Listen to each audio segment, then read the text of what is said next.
Hello, God bless you today. This is our brief youth group message for Sunday, August 23rd of 2020. We have been doing these mini capsules of messages to our youth group because now for 5 months we haven't been able to meet at our church with our youth group in person as we would normally do due to the situation that we are going through with this pandemic. But we have stayed in touch, we have talked, we have texted, and one of the things that we have done is we have asked you for feedback on what are some of the topics for discussion and some of the mini capsules that you want us to develop for you. And so this week we had 2 young ladies who told us that we should talk about fear, miedo, about what causes us to be afraid. We know that this has been a time that has stirred in all of us a lot of fear. A lot of fear. Fear of the unknown, right? That is usually what sits at the base, at the foundation of the fear that we feel in us. We're not knowing, what does tomorrow bring? Is this that the world is going through going to end? Will we go back to school? Will we go back to church? Will this illness come to our house? And it is normal. We would not be humans if we did not feel fear.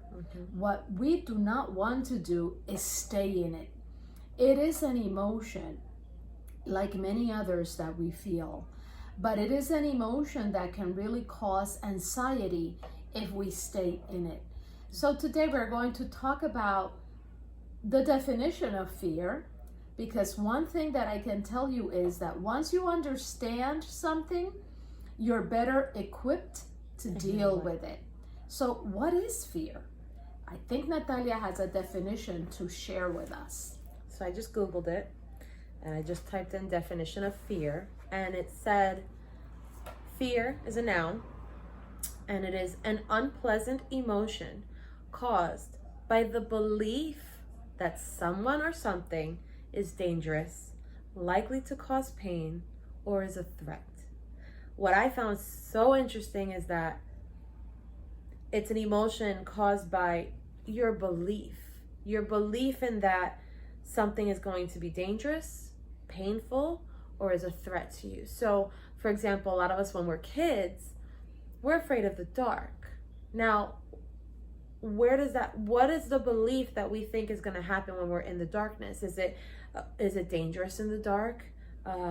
Will there be pain in the dark? Will there be a threat in the dark? Usually it's that last one, that you go out in the dark and because we cannot physically maybe see what's around us and close to us, we have that sense of, oh, maybe something dangerous is there, or there's a threat there that could have potentially hurt me and caused me pain.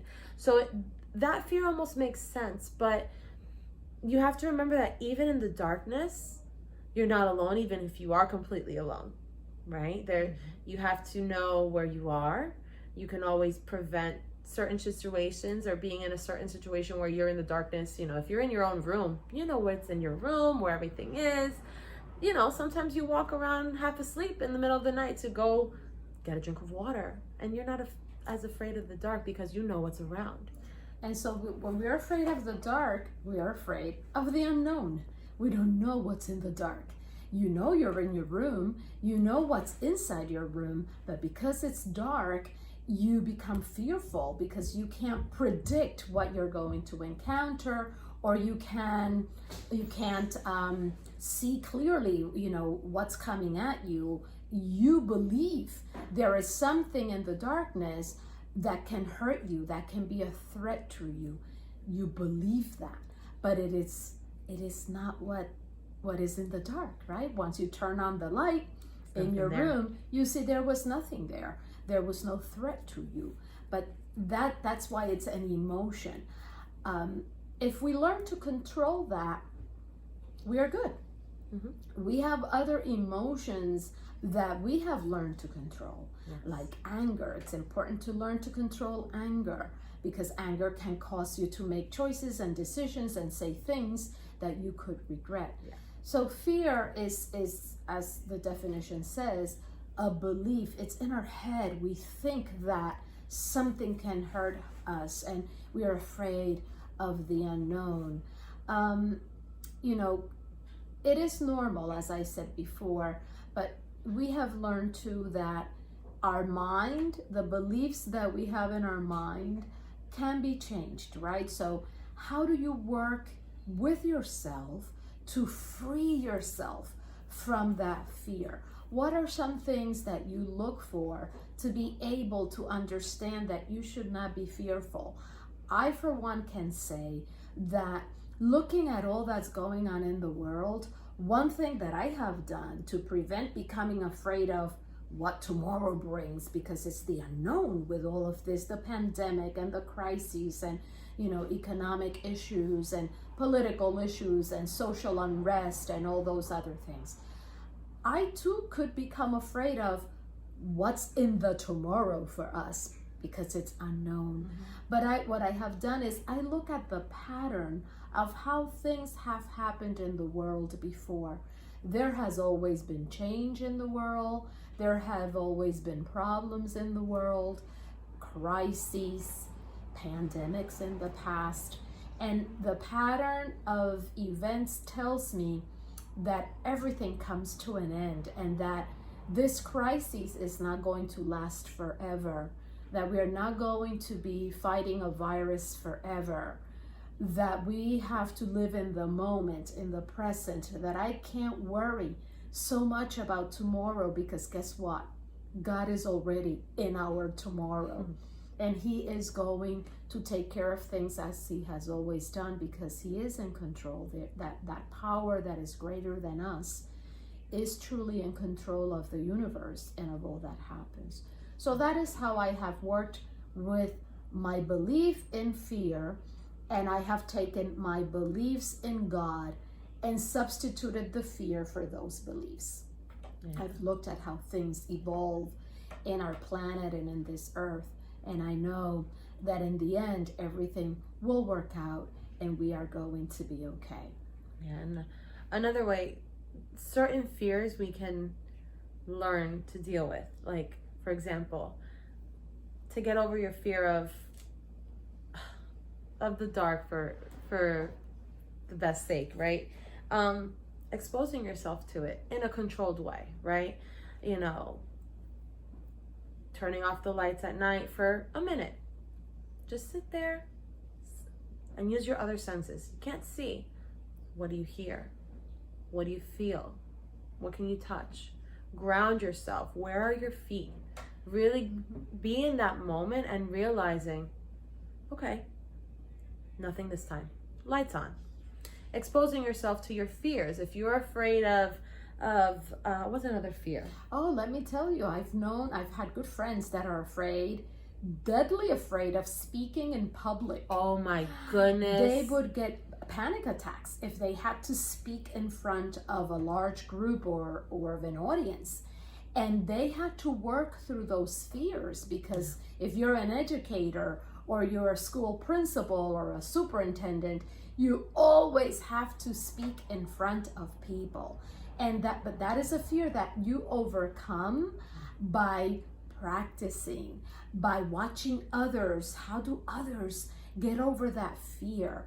Exposing to yourself to that fear in bits and pieces. Maybe you don't start talking in front of 100 people. Maybe you just talk in front of 5 for the first time. Maybe you just talk in front of your group of friends for the next time to prepare you to then be ready to speak in front of a larger audience. So that's that control that you can have of your fear by exposing yourself a little bit to it until you get to see there is not much to this really. It's a belief in my head, nothing really is going to happen. But I want you to know that it is normal to be afraid. We are humans and we have a gamut of emotions, and fear is one of them. What we do not want is to stay in it. God has told us all throughout the history of the world, that we should not fear, that we should trust that we are part of something bigger and greater than ourselves, and that in the end, everything works out and things would be okay. Always. And we would like to share with you one of our favorite Bible verses from the book of Isaiah. Isaiah was a prophet, as you know, who had wonderful words for the world, especially for times of trouble and times of fear and times of anxiety. And so Natalia has chosen one of our favorite verses to share with you. I want you to pay attention as you listen to it. So it's Isaiah chapter 41 verse 10, and it goes like this. Do not be afraid. I am with you. I am your God. Let nothing terrify you. I will make you strong and help you. I will protect you and save you. And those words are a promise. And you do know that God, in his infinite love for you, will never break a promise. He's not a human. Human beings break their promises all the time, but not God. So he has promised to be with you, to protect you, to guide you, to take care of you. All you have to do is believe that, and take that belief and use it to kick out the belief that there is something out there to hurt you or to threaten you.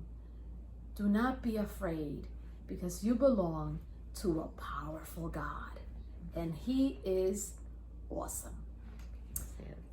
So you enjoy this day. We send you a virtual hug, and we hope that we can come together soon. But as I always say, until we meet again, may God hold you in the palm of his hand, where there is no fear. God bless you. Bye, guys.